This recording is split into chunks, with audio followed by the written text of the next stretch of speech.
The way I would describe my art is very hard to do in a few words, but if I may, I would say that essentially it has to do with the coming in and out of focus, which is really the question of consciousness, how we recognize something as an image and how our recognition of that image also becomes fractured and dissipates.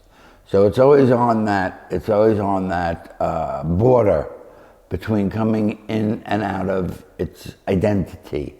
So it has a lot to do with what we see and what we don't see simultaneously.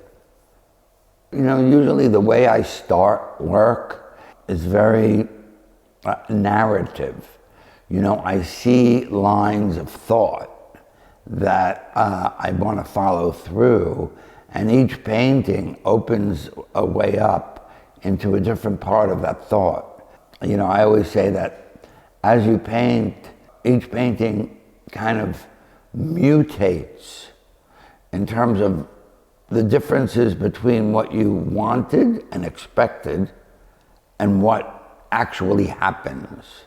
So if you pay close attention to what actually happens, I think that new things are kind of born between those places of what you wanted and what you're getting. So that's usually the place where you can take it to the next, take it to the next painting. If the question is when a painting is finished, my answer, my shortest answer would be probably never, because there's always, as long as they're in my studio, there are always ways to improve them. The emotional feeling that you might be able to get, just paint on canvas, which is to me always a surprise, that just this material placed on a surface can actually elicit feelings. So that's very primary. I think painting can actually elicit a lot of openings, emotional openings.